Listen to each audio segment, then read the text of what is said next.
Welcome to East Africa. I'm here in East Africa with Contiki's travel project. My name is Ganit Sikora and I'm a travel vlogger from Canada. I'm here to better understand the threat to local wildlife. I've spoken to local guides, conservationists, and experts to investigate why certain animal species are in decline, why the Great Migration is changing, and what we can do to help. One of the greatest wildlife spectacles in the world happens right here in Kenya and Tanzania. It's known as the Great Migration.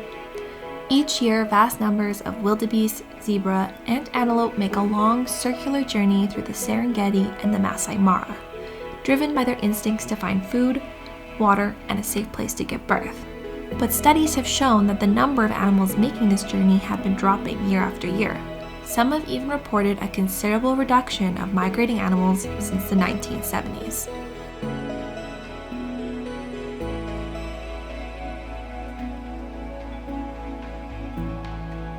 Yeah, so actually the Great Migration is one of the most spectacular attractions that we have in East Africa. They cover about 3,000 to up to 5,000 kilometers.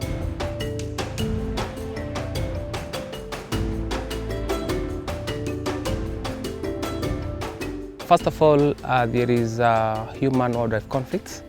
There is that new road built from Narok to Masai Mara. There we're still having more people coming towards the animals corridors, and it's happening in most parts of Kenya. So that's going to be another big problem where animals are not going to be free to move in and out where it used to be. But these issues aren't unique to the Great Migration. Several other animals are being affected as well. Migratory routes of wild animals no longer exist, have been occupied by farmers.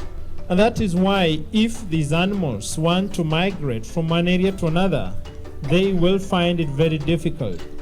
And the owners of these crops and structures will want to fight the animals away. In that process of the fight, sometimes the mothers will end up being killed and the baby is left alone. And that is why human-wildlife conflict is one of the major reasons that has caused most of them to be left orphans and therefore brought here in the nursery. This is the African Fund for Endangered Wildlife, commonly called the Giraffe Center. One of the reasons as to why the Rothschild became endangered is because of human settlement and agriculture, in the sense that people from the western part of Kenya, where these giraffes were formerly found, they are very huge farmers. And so they used to kill these giraffes so that they can get space to farm or to build their houses. And so they became endangered. So human settlement is one aspect that's impacted wildlife, but there are other factors that have also been affecting the movement of these animals.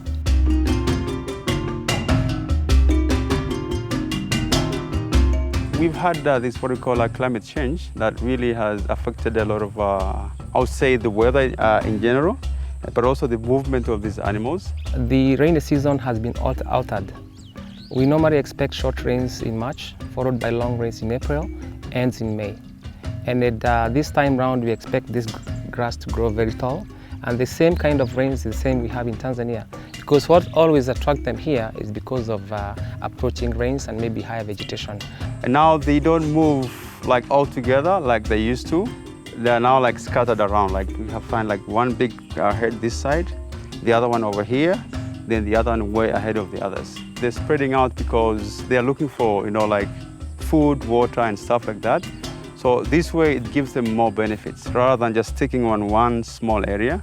I would probably think maybe this year there might be some changes in terms of the timing we expect this migration to happen in Kenyan side. While climate change is one variable that we can't really predict exactly how it will affect East Africa's wildlife, there are many ways in which organizations and even tourists can have a positive impact on these animals.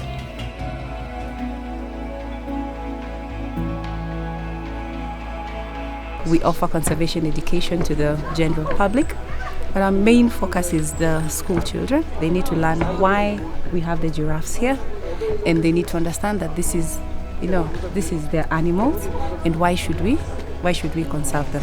Conservation education is what we would like the tourists to go away with. When they come and see what we do, we expect that they also pass this information to where they go to. We maybe try to encourage more tourists to come and visit our parks I would say that if we have more tourists, the park rangers, they'll be able to get more money, and then they can be able to protect our animals. It's a good thing the tourism business is doing very well, but we still need the government to still look for more professionals to be able to protect these animals. From the center, we've been able to release about 43 giraffes of this kind. And so we are very happy for that milestone because we've helped the country to increase the numbers of these endangered Rothschilds. Wildlife in East Africa has always been one of the world's greatest sights, and while climates are changing and migratory routes are being cut off, animals are finding ways to adapt. With our continued efforts to support them, more funding, and more awareness, we can help to improve the situation. But one question remains: what will happen to the Great Migration?